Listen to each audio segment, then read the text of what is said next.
Hi, this is Anita. Today I'm going to show you quickly how to do a straight line in Procreate. It's actually really easy. If you want to know which pen I'm on the monoline pen for calligraphy.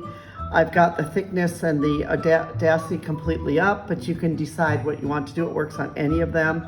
Just basically you can draw a straight line and you see how it's going to snap right in to be straight.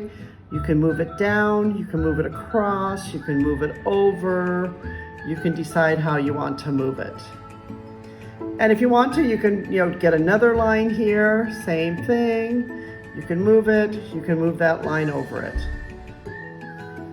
You can just keep doing that until your heart's content. You see it snaps right in. And as long as you don't take your pen off of the canvas, you can go all around and you can move it any way you choose.